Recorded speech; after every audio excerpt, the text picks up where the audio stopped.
Seperti di dalam organisasi keagamaan, sebagai umat muda sudah kita ketahui bahwa sifatnya memang cinta kasih. Selamat pagi, Sofi Ordu, Namo Buddhaya.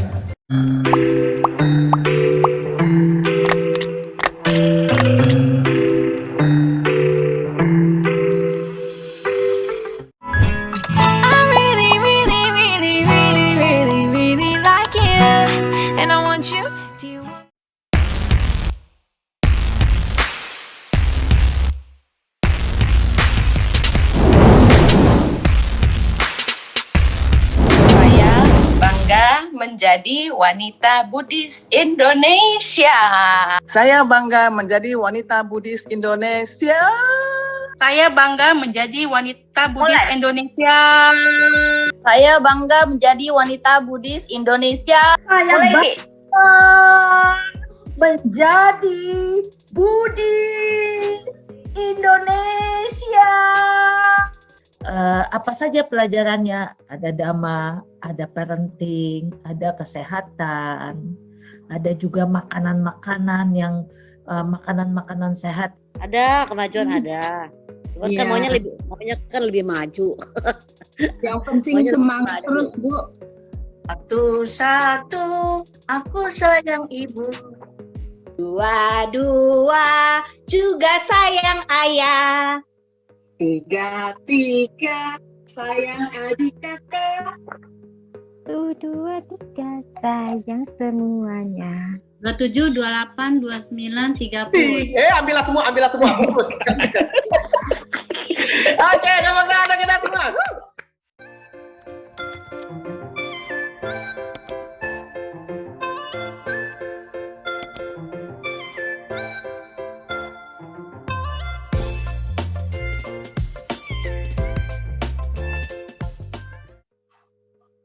Ya. Kalau pakai baking powder sama emplek itu double nggak apa-apa, Mami? Apa tahu salah satunya aja gitu ya? Iya, fungsinya berbeda. Kalau baking powder kan dia ketika panas bereaksi menghasilkan udara ya, oksigen. Sehingga cookies ini naik, mengembang, jadi nggak keras. Begitu pula soda kue. Dia lebih kuat lagi megarnya. Nah kalau emplek tidak membuat cookies menjadi mengembang, tapi mengandung enzim yang memperkuat lebih lama shelf life-nya, masa awetnya. Harus bagaimana ya Bu, istilahnya berbudi luhur. Kalau benar kata Jo tadi kan agak dalam ini nih, makin malam makin dalam. Berbudi luhur itu seperti apa yang harus dimiliki seorang wanita, apalagi kita wanita-wanita Buddhis gitu ya, mesti berbudi luhur dengan dengan perilaku yang seperti bagaimana mungkin kan, dengan seperti apa sih Bu gitu loh, contoh-contoh kecil mungkin yang bisa Ibu kasih tahu ke kita kan kita masih belajar juga nih dari Ibu yang udah lebih expert dari kita ya nggak Jo? Iya, pengalamannya udah 30 tahun ya. Aduh, sama-sama lah kita berbagi. Orang menjadi bijak bukan karena usianya, tapi karena pola pikirnya, karena pendidikannya, kemauannya untuk merubah diri menjadi lebih baik gitu. Nah, kalau berbudi luhur itu orang yang punya kebiasaan yang baik, karakternya itu mantep, baik gitu loh. Enggak punya karakter yang ikut-ikutan orang, tapi dia punya karakter dia sendiri yang memang baik. Nah, ini berbudi luhur. Dalam kehidupannya dia baik, dia moralnya juga baik, bisa menjaga ucapannya, nggak sembarangan asal keluar aja jebret gitu, tetapi terkendali. Ucapannya yang benar gitu, jadi silanya bagus gitu, perilakunya bagus. Akhirnya sampai sekarang hari ke-6 ya, aku udah mulai better. Jadi aku udah nggak makan antibiotik lagi gitu. Nah, aku juga pengen tahu, aku pengen tanya sama dokter Meta, kenapa aku nggak bisa makan antibiotik, sedangkan orang rumah makan antibiotik tuh cocok gitu. Wah, menarik. Apa karena aku resisten atau apa gitu? Dok, berarti secara nggak langsung kalau gejalanya ringan itu 1 bulan juga oke ya dok ya, berarti ya untuk vaksin booster. Karena ada pertanyaan di kolom chat dari Cinur. Sebetulnya tiap orang kan reaksinya berbeda ya. Ada yang gejalanya ringan tapi dia punya antibody itu tinggi gitu loh. Jadi memang teori yang sekarang sesudah 1 bulan boleh, tidak dikatakan gejalanya ringan, sedang atau berat. Tapi kalau memang nggak ada kepentingan yang mendesak, kalau nggak mau ada kekhawatiran ya boleh tunggu sampai 3 bulan, karena banyak survei yang mengatakan setelah kita vaksin atau tertular itu dalam waktu 3 bulan tuh antibodinya masih lumayan. Termasuk juga kalau kita vaksin kan, antibodi itu dibentuk justru meningkat nanti setelah 6 bulan yang dianggap sudah nggak ada, makanya booster kan sebenarnya 6 bulan sesudah vaksin kedua. Jadi itu memang masih belum cocok ya? Memang obat ada Bu, tapi obat kan masih terus diteliti, masih diteliti juga. Ya, emang diduga obat itu efektif, dan yang nggak minum obat yang sembuh juga ada kan. Jadi tiap orang reaksinya beda-beda. Kalau kita lihat kenyataan yang di ICU masih penuh, ya berarti kalau emang obat itu sangat manjur, sekali minum sembuh mestinya nggak ada lagi yang meninggal kan. Kenyataannya yang meninggal masih ada. Ini senyatanya yang meninggal masih ada ya. Di tanggal 8 Maret kita lihat tertinggi angkanya. Ya, jadi ya kita pandai-pandai membawa diri lah ya supaya jangan sampai tertular. Ya, mari. Bukan dari kalau penurunan fungsi kognitif kan emang itu efeknya medis ya, maksudnya ya dari penyakit COVID-nya itu sendiri memang ada efek ke otak seperti itu.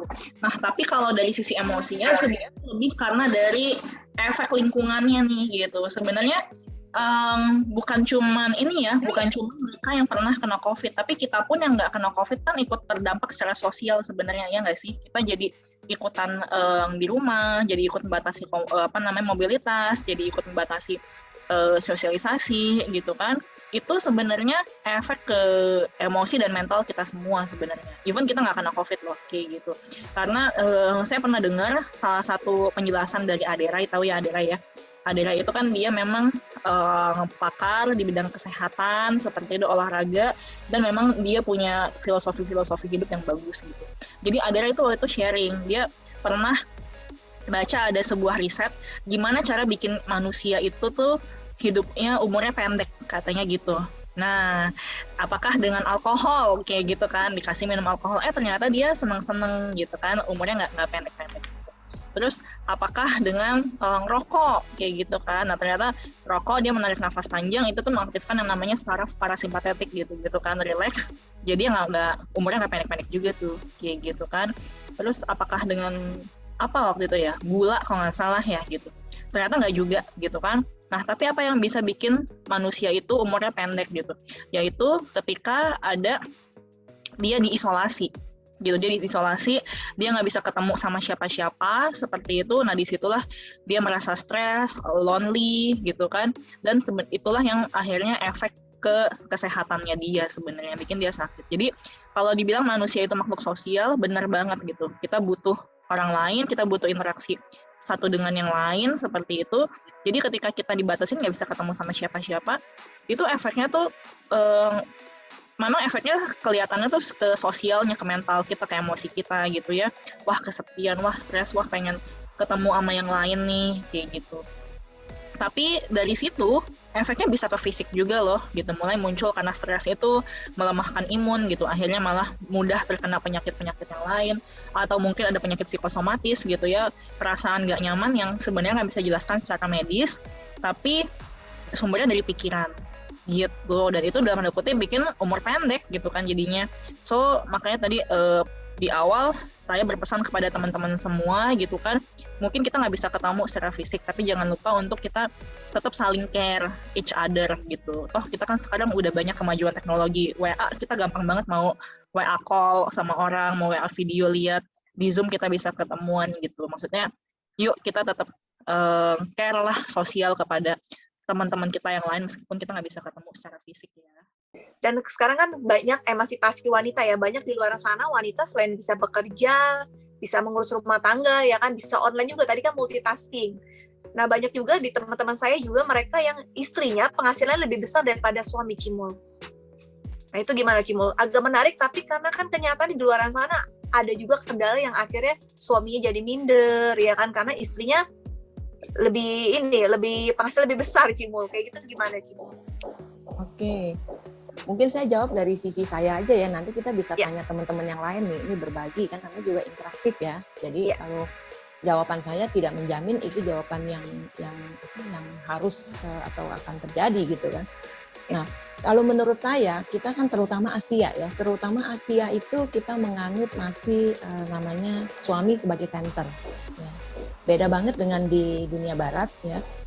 Nah, kalau suami sebagai center, keluarga sebagai center, itu memang suami adalah kepala keluarga. Ya. Makanya kalau kita lihat di kartu keluarga, itu kepala keluarganya suami pasti, ya, tidak mungkin istri gitu, ya, kecuali suaminya meninggal, ya, atau mungkin divorce ya. Nah, buat saya dengan zaman seperti ini, kita kan beruntung nih jadi perempuan ya, jadi wanita, kita bisa sambil masak, misalnya kita jualan online, bisa juga kan ya, jualan online, terus kemudian sambil kita bikin video tutorial kita dapat fee, kemudian bikin TikTok, bikin apa segala macam dapat fee gitu kan. Kemudian di dunia karir sendiri mungkin karir kita makin baik, sehingga kalau pada awalnya kita lebih rendah penghasilan dari suami, ada satu titik tertentu barangkali kita jadi lebih besar penghasilannya ya.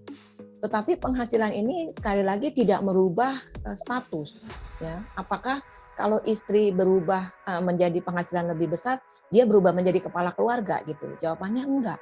Kita punya keahlian misalnya tadi masak, ya kita boleh bikin masakan, kita jual, kan itu juga menghemat ya.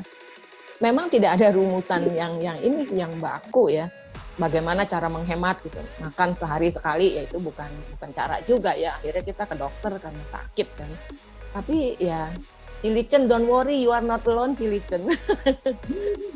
Semua ibu-ibu juga begitu sekarang ini pusing ya dengan harga-harga mahal ya. Di satu sisi pengeluaran kita juga begitu-begitu aja kan, pemasukannya begitu-begitu aja gitu. Tapi ya kalau sekarang kita bisa survive dengan berkeluarga sekian puluh tahun, saya yakin Cilicen sudah puluhan tahun lebih dari saya, itu artinya Cilicen sudah sukses menjadi seorang menteri di dalam keuangan keluarga. Begitu Ci, kalau menurut saya. I woke up, look in the mirror today, yeah. Got so many things that I wanna change, and everybody's got something to say, but that's just who we are. My new clothes don't fit anymore now. Sepucuk puisi untuk didedikasikan untuk para perempuan dimanapun berada, yang secara langsung atau tidak langsung berperan untuk kemajuan bangsa seluruh dunia. Peranan perempuan untuk kemajuan bangsa. Perempuan itu harapan terbesar, membangun peradaban dunia. Berikan satu piring makanan bergizi, ia berikanmu anak sehat dan cerdas. Berikan satu keterampilan, ia berikan segudang karya agung. Berikan satu waktu, ia berikan era zaman baru. Berikan satu kuntum bunga, ia berikan sejuta kebun indah. Berikan satu harapan, ia berikan sejuta kesan. Berikan satu dunia, ia berikan seantero galaksi. Berikan satu mahkota, ia pimpin bangsa ini dengan bijaksana. Perempuan itu sesosok sempurna, siap dalam segala suasana. Perempuan itu sesosok nan agung, siap dalam semua bidang. Perempuan muda benih masa depan. Perempuan parubaya lagi berkarya. Perempuan senior membimbing semua. Perempuan tak mengenal kata tidak, semuanya lengkap dengan hadirnya. Perempuan tak mengenal nyerah, semuanya diperjuangkan totalitas. Perempuan tak mengenal pesimis, semuanya dilangkai penuh optimis. Kalau dibilang nggak punya waktu tuh bohong, karena kita pasti punya waktu gitu. Dan kalau nggak punya waktu itu artinya kita belum bisa memanage waktu kita dengan baik. So you have to make your time, and you have to make your time for your own.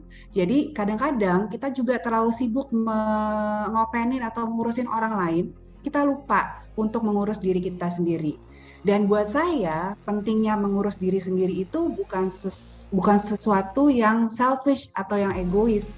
Karena bagaimana kita bisa memberikan diri kita atau bantuan kita kepada orang lain, sementara kita sendiri kosong. Kita sendiri perlu bantuan gitu. Jadi penting banget untuk membuat waktu untuk diri kita sendiri. That's how I juggle, ya. Maksudnya bagaimana saya membalance kehidupan saya. Mempunyai support system yang baik dan juga membuat waktu untuk diri saya sendiri.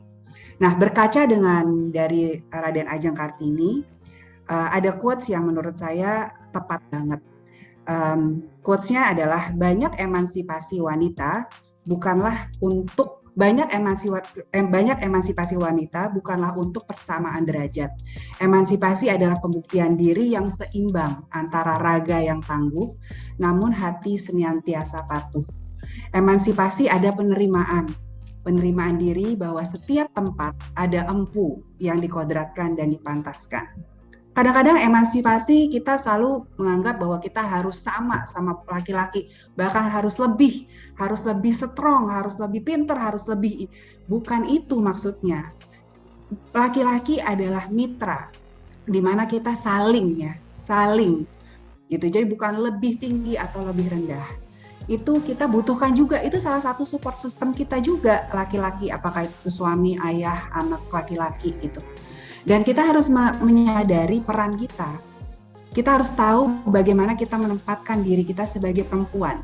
Ya, di sini ada hati senantiasa patuh, bukan artinya semuanya yang dikasih tahu kita harus nurut, bukan. Kita harus mengerti dulu peran kita. Setiap tempat itu ada empunya, ada yang dikodratkan, yang dipantaskan. Maka dari itu kita harus mengerti apa sih kodrat, apa sih peran wanita itu. Hai, kali ini kita memiliki kesempatan istimewa berkunjung ke ruang baca Alex Tilaar dalam rangka mengucapkan terima kasih. Di sana sudah ada Ibu Wulan Tilaar beserta asistennya. Kita mendapatkan banyak cerita dari Ibu Wulan mengenai pentingnya sebuah komunitas dan memberdayakan komunitas untuk memajukan ekonomi rakyat yang berada di sekitar Rumah Gombong. Melalui inspirasi inilah diharapkan dapat diaplikasikan ke dalam ruang baca Alex Tilaar. Ruang baca Alex Tilaar bukan perpustakaan biasa, melainkan perpustakaan penuh sejarah dari peninggalan almarhum Alex Tilaar beserta dosennya di zaman lampau dalam menempuh pendidikan profesor di kala itu. Jika kamu ingin melihat buku-buku pendidikan zaman dulu, kamu bisa melihat koleksinya di perpustakaan ini. Perpustakaan ini juga tersedia wifi dan ruang space untuk kamu yang ingin mengadakan acara di sini. Tempatnya bagus, nyaman, serta lokasi yang sangat strategis.